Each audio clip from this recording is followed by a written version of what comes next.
ኢኮኖሚው ዓለም ኢራን የዋሽንግተን አጋር በሆነችው በዩናይትድ አረብ ኤምሬቶች ላይ ጥቃት ከመፈጸሟ በፊት በዱባይ ከሚገኙ የሆቴል አልጋዎች 80 በመቶ የሚሆኑት በእንግዶች የተያዙ ነበሩ። ጥቃቱን ተከትሎ ግን ቁጥሩ የ70 በመቶ ቅናሽ በማሳየት ወደ 10 በመቶ ዝቅ አለ። ጦርነቱ በአቡዳቢ ኢኮኖሚ ላይ ያሳደረውን ተጽዕኖና የወደፊት ተስፋ የሚቃኘው የዛሬው ከኢኮኖሚው ዓለም ዝግጅት የሚጀምረው ይህንኑ የሆቴልና የቱሪዝም ዘርፍ መነሻ በማድረግ ነው።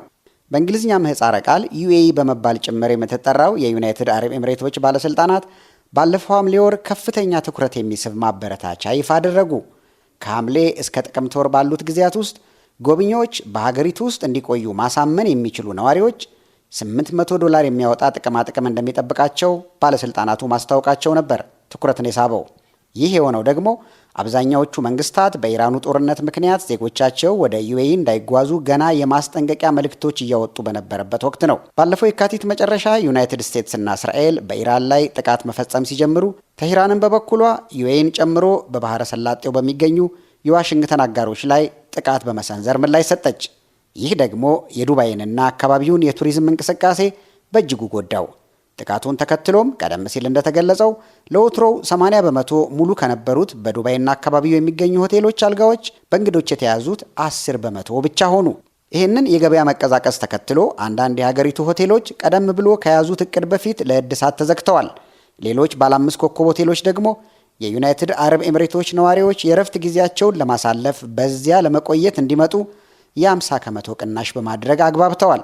በዩናይትድ አረብ ኤምሬቶች ካሉት ወደ 11.8 ሚሊዮን ነዋሪዎች ወደ 10.4 ሚሊዮን የሚሆኑት የሀገሪቱ ተወላጆች ወይም ዜጎች አይደሉም። የሀገሪቱ ዜጎች በዩኤኢ ያላቸውን የግብር ነፃ መብት ከሚያጣጥሙት ሚሊዮነሮች ጀምሮ በግንባታ ቦታዎች ላይ እስከሚሰማሩት የውጭ ዜጎች ወይም በጽዳት ስራ ተሰማርተው የሚያገኙትን ክፍያ በየሀገሮቻቸው ላሉ ቤተሰቦቻቸው እስከሚልኩት ያሉትን ሁሉ ይቆጣጠራሉ። የጸጥታ ስጋት ያደረባቸው በርካታ ባለሀብቶች ታዲያ የኢራን ሚሳኤሎች መተኮስ ሲጀምሩ ሀገሪቱን ለቀው ሄደዋል። ከጦርነቱ በኋላ እንዲመለሱ ለማድረግም አቡዳቢ ይበልጥ ለቀቅ ያለ የገቢ ግብር ክፍያ ተግባራዊ እንደምታደርግ አስታውቃለች። በዚህ አስቸጋሪ ጊዜ ወጥታችሁ ለረጅም ጊዜ ብትቆዩ እንኳን በሀገሪቱ የነበራችሁ ከግብር ጋር የተያያዘ መብት የትም አይሄድባችሁም ብላለች። በዩኤኢ ባለው ሁኔታ ዋነኛዎቹ ተጠቂዎች አነስተኛ ክፍያ የሚያገኙ የውጭ ሀገር ዜጎች መሆናቸውን ዘገባዎች አመልክተዋል። ዘኒውዮርክ ታይምስ የተሰኘው የዩናይትድ ስቴትስ ጋዜጣ እንደዘገበው በተለይ በሆቴልና በቱሪዝም ዘርፎች ያሉ ስራዎች መጥፋታቸውን ተከትሎ ዝቅተኛ ክፍያ የሚያገኙ በርካታ የውጭ ዜጎች በአስቸጋሪ ሁኔታዎች ውስጥ ይገኛሉ። ሀገሪቱም የተጎዱ ዘርፎችን ለመርዳት በሚል የ$680 ሚሊዮን የድጋፍ ማዕቀፍ ይፋ አድርጋለች። ሆቴሎች፣ ሬስቶራንቶችና አንዳንድ የግል ትምህርት ቤቶች ከማዘጋጃ ቤት ክፍያ ነፃ እንዲሆኑ ወይም ቆይተው እንዲከፍሉ ማድረግ የድጋፍ ማዕቀፉ ከሚያካትታቸው መካከል ናቸው። ከዚህ የበለጠ የሚያሳስቡ ምልክቶች ግን አሉ። ተንታኞች እንደሚሉት በሰላጤው ሀገራት ያለው የውጭ ቀጥተኛ ኢንቨስትመንትና የዓመታዊ ምርት ዋጋ ከኮቪድ-19 ወረርሽኝ በኋላ ለመጀመሪያ ጊዜ ይቀንሳል። ውጥረቶች የቀነሱ ቢሆንም ቀጠናዊ ግጭት ሊቀጣጠል ይችላል የሚለው የተደበቀ ስጋት በቀረውም የዓመቱ ክፍል የኢንቨስተሮችን ስጋት ያጠናክራል ሲል በተለያዩ ጉዳዮች ላይ ትንታኔ የሚሰራው የኢኮኖሚስት የመረጃ ክፍል ባለፈው ወር መጨረሻ አመልክቷል። ቀጣሪ ድርጅቶችም ተጨማሪ ሰዎችን እንደማይቀጥሩና የሰራተኛ ቅነሳ ለማድረግ እያሰቡ እንደሆነ አስታውቀዋል። የሆርሙዝ ወሽመጥ መዘጋትን በመሳሰሉት ምክንያቶች የተከሰተው የዋጋ ንረትም የጥሬ ዕቃዎችና ከውጭ የሚገቡ ሌሎችም ዕቃዎች ዋጋ እንዲጨምር አድርጓል። በዩናይትድ አረብ ኤምሬቶች ያለው የሪል ስቴት ወይም የማይንቀሳቀሱ ንብረቶች ዋጋም ቀንሷል። ሪፖርት የተደረጉት ቁጥሮችና ባለስልጣናቱ እየወሰዷቸው ያሉ እርምጃዎች ሲታዩ የዩኤኢ ኢኮኖሚ ችግር የገጠመው መስሎ ይታያል። ስልጣን በተወሰኑ ቡድኖች የተያዘባት ሀገር አሁናዊ የቁጥር መረጃዎችን ይፋ አታደርግም። በተለያዩ ጊዜያት የተደመጡት የሀገሪቱ መሪዎች ቃለ መጠይቆች ግን ተቃራኒውን ስሜት የሚሰጡ ናቸው። የኢራኑን ጦርነት ተጽዕኖ ለመቀነስ እየተወሰዱ ያሉ የኢኮኖሚ እርምጃዎች እንዴት በተለያየ መንገድ እየተተረጎሙ እንደሆነ የሚያሳየው አንዱ ምሳሌ የተስተዋለው የሀገሪቱ ማዕከላዊ ባንክ የምንዛሪ ልውውጥ ጥያቄ ለዩናይትድ ስቴትስ ሲያቀርብ ነው። በምንዛሪ ልውውጥ ስምምነት ሁለት ማዕከላዊ ባንኮች የተወሰነ መጠን ያለውን የአንዱን ሀገር ገንዘብ ከሌላው ሀገር ገንዘብ ጋር ለተወሰነ ጊዜ ይለዋወጣሉ። ስምምነቱ ሲያበቃም የተለዋወጡትን ገንዘብ በተመሳሳይ የምንዛሬ ተመን ይመልሳሉ። ከቅርብ ዓመታት ወዲህ የምንዛሬ ልውውጥ መስመሮች የኢኮኖሚ መረጋጋትን ለመጠበቅና የገበያ ውጥረት ኢኮኖሚውን እንዳይጎዳ ለመከላከል ጠቃሚ መሳሪያ ሆነዋል ብሏል የአውሮፓ ማዕከላዊ ባንክ። ዩናይትድ አረብ ኤምሬቶች የምንዛሬ ልውውጥ ጥያቄ ማቅረቧን የሚገልጸው መረጃ መውጣቱን ተከትሎ የዩናይትድ ስቴትስ የገንዘብ ሚኒስትር ስኮት ቤሰንት ውይይት መካሄዱን አረጋግጠዋል። ውይይቱ የተካሄደው የዩኤኢ ኢኮኖሚ በኢራን ጦርነት ምክንያት የደረሰበትን ጉዳት ለመቋቋም እንዲችል መሆኑንም ጠቁመዋል። በዩናይትድ ስቴትስ የዩናይትድ አረብ ኤምሬቶች አምባሳደር ዩሱፍ አልኦታይባ ከዚያ በኋላ በማህበራዊ ሚዲያ በሰጡት አስተያየት ግን ሀገራቸው የውጭ ድጋፍ እንደማትፈልግ ጠቁመዋል። ዩናይትድ አረብ ኤምሬቶች የውጭ የገንዘብ ድጋፍ ያስፈልጋታል የሚል የትኛውም ሀሳብ አቡዳቢ ፈተናን በከፍተኛ ሁኔታ መቋቋም ከሚችሉ ኢኮኖሚዎች አንዷ መሆኗን የዘነጋ ነው ብለዋል። ባለፈው ግንቦት ለጋዜጠኞች መግለጫ የሰጡት የሀገሪቱ የባንኮች ፌዴሬሽን ሊቀመንበር አብዱል አዚዝ አልጉራኢሪም ተመሳሳይ ሀሳብ አንጸባርቀዋል። ካፒታል ከሀገሪቱ ይወጣል የሚልም ሆነ የዶላር እጥረት ስጋት አለመኖሩን የገለጹት የሚያስፈልገው መተማመንን መፍጠርና እኛ በጣም ከሚታመኑ የዓለም ኢኮኖሚዎች አንዱ መሆናችንን ማሳየት ነው በማለት የተናገሩት ደግሞ ለፋይናንሻል ታይምስ አስተያየት የሰጡ ሌላ የሀገሪቱ ምንጭ ናቸው። መቀመጫውን በእንግሊዝ ባደረገው ኦክስፎርድ ኢኮኖሚክስ በተባለው አማካሪ ተቋም የሚሰሩት የኢኮኖሚ ባለሙያው አዳም ሆልድስቶክም የአቡዳቢ የምንዛሬ ልውውጥ ጥያቄ የጥንቃቄ እርምጃ እንጂ የጎላ ችግር በመኖሩ የተደረገ አለመሆኑን ጠቅሰዋል። በዩናይትድ አረብ ኤምሬቶች የሚዘዋወረው የገንዘብ መጠን ባለፈው መጋቢት በ8 በመቶ መቀነሱን ባለሙያው ለዶቼ ቬለ ተናግረዋል። ይሄም ሆኖ ዩናይትድ አረብ ኤምሬቶች የቆመችበት መሰረት ጠንካራ ነው።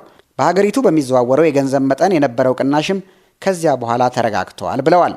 በለንደን የኢኮኖሚ ትምህርት ቤት ተባባሪ ፕሮፌሰርና የሰላጤው ሀገራት የፖለቲካ ኢኮኖሚ ባለሙያ የሆኑት ስቲፈን ሄርቶግ በኢኮኖሚ ጉዳዮች ላይ ለሚያተኩረው መን ኤንድ ማክሮ የተሰኘ ፖድካስት ባለፈው ሐምሌ አጋማሽ ሲናገሩ በኢራኑ ጦርነት ምክንያት የተፈጠረውን ተጽዕኖ ጊዜያዊ አድርጎ የመመልከት ሁኔታ መኖሩን ገልጸዋል።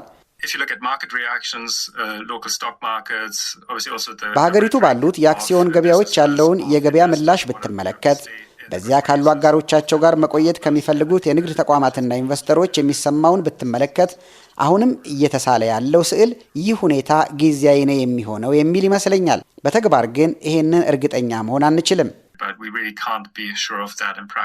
ሄርቶግ እንደሚሉት ጦርነቱ ያስከተለውን ችግር ትክክለኛ ስዕል ማግኘት የሚቻለው ከክረምቱ ወቅት በኋላ ነው።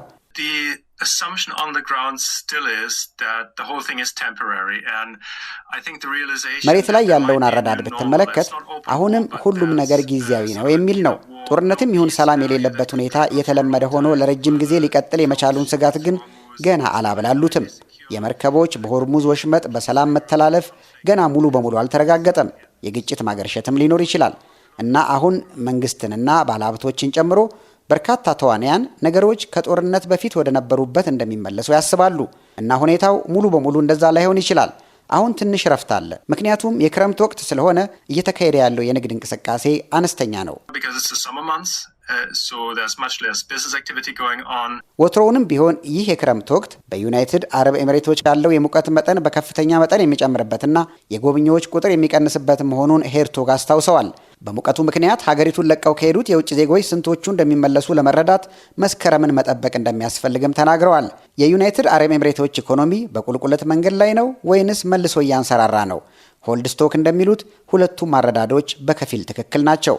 አብዛኛው ጉዳት ያለው በችርቻሮ በትራንስፖርትና በቱሪዝም ዘርፍ ነው። ምክንያቱም የዓለም አቀፍ ጎብኚዎች ቁጥር ከ2023 በፊት በ2025 ወደ ነበረበት ደረጃ አይመለስም በማለት አስረድተዋል። የገንዘብ አገልግሎት ሰጪ ተቋማትና ከመንግስት ጋር ግንኙነት ያላቸው እንቅስቃሴዎች ግን በአንድ ዘርፍ ያጡትን በሌላው የማካካስ ስራ እየሰሩ መሆኑን ሆልድስቶክ አስረድተዋል። አጠቃላይ ስዕሉም የሆቴልና የቱሪዝም ዘርፉ ከሚያሳዩት የተሻለ መሆኑን ጠቅሰዋል።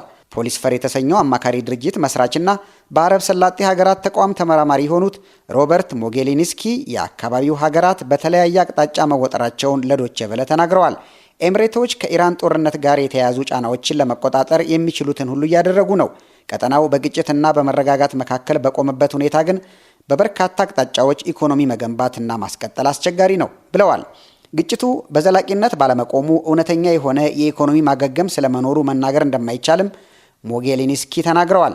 እሳቸውም ሆነ ሌሎቹ ባለሙያዎች ግን የዩናይትድ አረብ ኤምሬቶች ኢኮኖሚ ወደፊት በጦርነቱ ከደረሰበት ጉዳት መልሶ እንደሚያንሰራራ ይጠብቃሉ።